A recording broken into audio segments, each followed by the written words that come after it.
চামগুৰি মোৱামৰী বজাৰত আয়োজন কৰা এক সভাত প্ৰাক্তন বিধায়ক আব্দুল আজিজক বিপুল সম্বৰ্ধনা স্থানীয় ৰাইজৰ। ৰকিবুল হুছেইনৰ শক্তিশালী ঘাটি হিচাপে চিহ্নিত মোৱামৰীত ভাষণ দি মুখ্যমন্ত্ৰী ডক্টৰ হিমন্ত বিশ্ব শৰ্মাক কঠোৰ ভাষাৰে সমালোচনা আমছুৰ প্ৰাক্তন সভাপতি আজিজৰ। ব্ৰিটিছ চৰকাৰে স্বাধীনতাৰ পূৰ্বে 6,53,000 লোকৰ মাটিৰ পট্টা প্ৰদান কৰা বুলি দাবী আজিজৰ। ব্ৰিটিছে পট্টা প্ৰদান নকৰিলে পমুৱা মুছলমানক উচ্ছেদ কৰি মুখ্যমন্ত্ৰী ডক্টৰ হিমন্ত বিশ্ব শৰ্মাই খেদি পঠিয়ালেহেঁতেন বুলি দাবী আজিজৰ। অসমৰ মুছলমান পাকিস্তান অথবা বাংলাদেশৰ পৰা প্ৰব্ৰজন কৰা নাই বুলি মন্তব্য আজিজৰ। পমুৱা মুছলমান অবিভক্ত ব্ৰিটিছ ইণ্ডিয়াৰ পূৰ্ব প্ৰান্তৰ পৰা অসমলৈ আগমন ঘটা বুলি আজিজৰ দাবী। প্ৰদেশ কংগ্ৰেছৰ সভাপতি গৌৰৱ গগৈকো তীক্ষ্ণ সমালোচনা আজিজৰ। সাংসদ ৰকিবুল হুছেইনে লোকসভাত অসমৰ অমানৱীয় উচ্ছেদ অভিযানৰ বিৰুদ্ধে মাত মতাৰ ক্ষেত্ৰত ব্যৰ্থ হোৱা বুলি আজিজৰ সমালোচনা। মই এইটোৱে কম, মই যোৱা 18 তাৰিখে এআইইউডিএফ দলত মই যোগদান কৰিছো। কাৰণটো মই ব্যাখ্যা কৰি দিছো কিয় কৰিলো। আজি অসমত যদি বদৰুদ্দিন আজমল সাহেবৰ নেতৃত্বত এআইইউডিএফ ৰাজনৈতিক দল আৰপিএফ নহলে হয় আৰু এই সময়ত দলটো যদি নাথাকিলে হয়, তেনেহলে যোৱা বিধানসভাত মই প্ৰত্যক্ষভাৱে দেখিছো যে যিবিলাক আমাৰ বিৰুদ্ধে সিদ্ধান্ত লোৱা হৈ আছে, যিবিলাক কথা বাৰ্তা আমাৰ বিৰুদ্ধে কৈ আছে, খালি ইভিকশ্যনে নহয় আৰু অন্যান্য কথাবিলাক যিবিলাক কৈ আছে, এআইইউডিএফৰ বিধায়কসকলৰ বাহিৰে বিধানসভাৰ বাহিৰত আৰু ভিতৰত কোনো উচ্চ এইবিলাকৰ উত্তৰ নিদিয়ে। কিছুমান মানুহক আজি ন'মেন্স লেণ্ডত পেলাই থৈ আহিছিল এই হেমন্ত বিশ্ব শৰ্মা চৰকাৰে, কিন্তু আজি এআইইউডিএফৰ বিধায়কসকলে গভৰ্ণৰক সাক্ষাৎ কৰাৰ পিছত সেই মানুহখিনিক নিজৰ নিজৰ ঘৰ পালে। হাৰিয়ানাত কিছুমান মানুহক বাংলাদেশী বুলি ধৰিলে, তাতেও সেই মানুহ আমাৰ এআইইউডিএফৰ বিধায়কসকলে গৈ সেইবিলাক মানুহক নিজৰ নিজৰ ঘৰলৈ পচাই দিলে।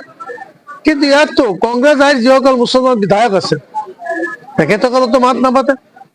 গতিকে আজি যদি বদৰুদ্দিন আজমল চাহাবে এই দলটো নকৰিলে হয়, এতিয়া ৰাজনৈতিকভাৱে এনেকুৱা অৱস্থা সৃষ্টি হলে হয় যেনেকৈ 50 চনৰ দাঙ্গাৰ সময়ত আমাৰ মানুহবিলাকৰ ঘৰ বাৰী জ্বলাইছিল। একমাত্ৰ জমিয়তৰ নেতাসকলৰ বাহিৰে কোনো মাত মতা নাই, ৰাজনৈতিকভাৱে মাত মাতিব নাছিল। যেতিয়া 66 চনত 66ৰ পৰা 69লৈকে যেতিয়া পাকিস্তানী নামত বিমলা প্ৰসাদ চলিহা গভৰ্ণমেণ্টত 6 লক্ষ মুছলমানক দিনত নটিছি ৰাতিৰ অন্ধকাৰত কাকত ভৰাই গাঁৱকী মানকাছৰ পলাই থৈ আহিছিল, তেতিয়াও কোনো মাত মাতিব পৰা নাছিল, কাৰণ তেতিয়া কংগ্ৰেছৰ বাহিৰে অন্য কোনো ৰাজনৈতিক দল নাছিল। আজি 1980 চনত আমছুৰ জন্ম হোৱাৰ পিছত হয়তো অলপ প্ৰতিবাদ হৈছিল, কিন্তু ৰাজনৈতিকভাৱে প্ৰতিবাদ 85 চনত এবাৰ ইএমএফ কৰাৰ পিছত গোলাম মুস্তফাৰ নেতৃত্বত হৈছিল। কিন্তু আজি বদৰুদ্দিন আজমল সাহেবৰ নেতৃত্বত যদি এই ৰাজনৈতিক দল নাথাকিলে হয়, তেনেহলে সংখ্যালঘু অধ্যয়ন দল 20টাই হওক 22টাই হওক যিকেইটা আসন আছে, কংগ্ৰেছৰ পৰা যিয়ে টিকেট লৈ আহিলে হয় অনাহে গুচি গলে হয়, আৰু সংখ্যালঘু মানুহৰ যদি মানে শ্মশান হৈ কবৰস্থানতো হিন্দুবোৰক পচাই দিলে হয় কোনো গভৰ্ণমেণ্টে, তাত প্ৰতিবাদ কৰিব পৰা কোনো শক্তি নাছিল। গতিকে আজি বদৰুদ্দিন সাহেবৰ নেতৃত্বত এই দলটোৰ আবিৰ্ভাৱ হোৱাৰ কাৰণে অসমৰ মুছলমানেই নহয়, নিপীড়িত জনগোষ্ঠীৰ কাৰণে মাত মাতিব পৰা আহিছে। আৰু আজমল চাহাবে শুধু একমাত্ৰ খালি মুছলমানৰ কাৰণে মাত নামাতে, আজমল চাহে শৈক্ষিক জগতত কিমান ডেভেলপমেণ্ট কৰিছে অসমৰ, খালি মুছলমানেই নহয় বিভিন্ন জনগোষ্ঠীৰ মানুহৰ কাৰণে। আজি IAS IPS, আজি MBBS ডক্টৰ কিমান জন্ম দি আছে তেখেতে। আজি আজমল ফাউণ্ডেশ্যনৰ জৰিয়তে আজি ছুপাৰ পট্টিত মই নিজে গৈছো, মই নিজে দেখিছো যে আজি যি অৱস্থাৰ সৃষ্টি কৰিছে, আজি এটা বিপ্লৱ সূচনা কৰিছে তেখেতে। আৰু ৰাজনৈতিকভাৱে তেখেতে 3বাৰ পাৰ্লামেণ্টত যোৱাৰ পিছত পাৰ্লামেণ্টত আমাৰ হৈ, অসমৰ হৈ, নৰ্থ ইষ্টৰ হৈ যিবিলাক বক্তব্য তেখেতে ৰাখিছে, স্বাধীনতাৰ পিছত মহিলক চৌধুৰী পাৰ্লামেণ্টত গৈছিল, নুৰুল ইছলাম চৌধুৰী পাৰ্লামেণ্টত গৈছিল, আনোৱাৰ হুছেইন পাৰ্লামেণ্টত গৈছিল, গোলাম উছমানী পাৰ্লামেণ্টত গৈছিল, আজিতো ৰকিবুল হুছেইনো পাৰ্লামেণ্টত গৈছে। আজমল চাহাবত যিমানখিনি কাম কৰিছে তাৰ 1 ইঞ্চি কামতো ৰকিবুল হুছেইনৰ জৰিয়তে হোৱা নাই। কিছুমানে বদৰুদ্দিনক আপোনাৰ অসমৰ মুছলিমৰ টাইগাৰ বুলি কয়। টাইগাৰ বুলি এইকাৰণে কয়, তেখেতে ইংৰাজীত, উৰ্দুত, হিন্দীত তেখেতে ফ্লুৱেণ্টলি ইংলিছ ক'ব পাৰে। তেখেতে পাৰ্লামেণ্টত আজি আছাৰুদ্দিন ওৱাইচিৰ সমপৰ্যায়ৰ মানুহ, তেখেতে 3 বাৰ পাৰ্লামেণ্টলৈ গৈছে আৰু যিখিনি ইছ্যুত মাত মাতিব পৰা তেখেতৰ অভিজ্ঞতা আছে, জ্ঞান আছে, বুদ্ধি আছে, বিবেক আছে, বিবেচনা আছে। তেখেতেতো কেৰেমৰ কথা কোনোদিন কোৱা নাই নহয়।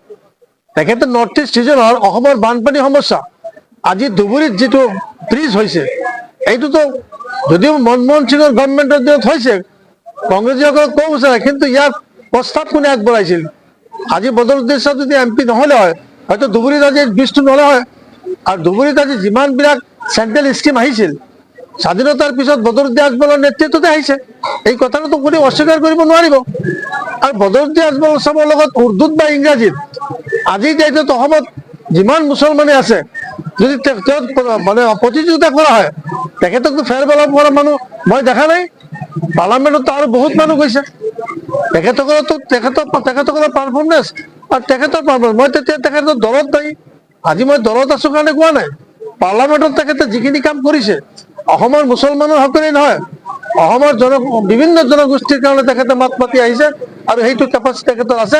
আজি তেখেত যদি পাৰ্লামেণ্টত থাকিলে হয়, অন্তত অসমত যিটো ইভিকশ্যন আজি হেমন্ত বিশ্ব শৰ্মা চৰকাৰে যিটো কৰিছে, নিয়মমতে ইভিকশ্যন কৰিবলৈ হ'লে আগতে অল্টাৰনেটিভ এটা ব্যৱস্থা কৰিবলৈ, এইটো সুপ্ৰিম কোৰ্টৰ এটা সিদ্ধান্ত আছে। আজি অন্তত পাৰ্লামেণ্টত বদৰুদ্দিন আজমল চাহাব থাকিলে অন্তত গোটেই পৃথিৱীক জনাই এটা ব্যৱস্থা নকৰে, উইদাউট এনি অল্টাৰনেটিভ এৰেঞ্জমেণ্ট এই ইভিকশ্যনটো আজি অসম চৰকাৰে কৰিছে। আৰু বুলডোজাৰ কোনো গভৰ্ণমেণ্টেই, স্বাধীনতাৰ পিছতো বিমলা প্ৰসাদ চলিহাৰ দিনতো ইভিকশ্যন হৈছে, বিষ্ণুৰাম মেধি যেতিয়া ৰেভিনিউ মিনিষ্টাৰ আছিল তেতিয়াও আপোনাৰ ইভিকশ্যন অসমৰ মুছলমান হৈছে, এইটো নতুন কথা নহয়। কিন্তু আজি হেমন্ত বিশ্ব শৰ্মা এই যুগত বুলডোজাৰ চলাইছে আৰু একচেটিয়াভাৱে মুছলমানসকলৰ ওপৰত কৰিছে। আৰু তাৰ প্ৰতিবাদ একমাত্ৰ UDF-ৰ বাহিৰে কোনো ৰাজনৈতিক দলে কোৱা নাই নহয়। আজি অখিল গগৈ কৰিব নেকি? আজি লুৰিণ জুকি আমাৰ কাৰণে মাতিব নেকি? আজি গৌৰৱ গগৈ আমাৰ কাৰণে এটা মাত মাতিছে নেকি? পাৰ্লামেণ্টত মাতিছে নেকি? নেপালীসকলৰ কাৰণে মাতিছে, নেপালীসকলৰ চিটিজেনশ্বিপ সম্পৰ্কে চিঠি লিখিছে, কিন্তু আমাৰ ভোটাৰ সম্পৰ্কে আজি তেখেতে মাতিছে নেকি? আমাৰ যে কংগ্ৰেছে ডিটেনশ্যন কেম্প কৰি আমাৰ মানুহ সোমাইছে, মাতিছে নেকি? আজি সেইকাৰণে অহা নিৰ্বাচনত যদি মই জীয়াই থাকো, নগাঁও পাৰ্লামেণ্টৰ পৰা কেনেকৈ কংগ্ৰেছৰ প্ৰাৰ্থী দিল্লীলৈ যায়, তাৰ কাৰণে এই মুছলমানসকলক এপিল জনাম, আহ্বান জনাম, অনুৰোধ কৰিম যে আপোনালোকে 50% ভোট এটা জেগাত পৰক, আপোনালোকৰ এজন মানুহ পাৰ্লামেণ্টত যাব। আজি মই যদি পাৰ্লামেণ্টত থাকিলে হয়, এই জেগাত বৰদলৈৰ জেগাত মই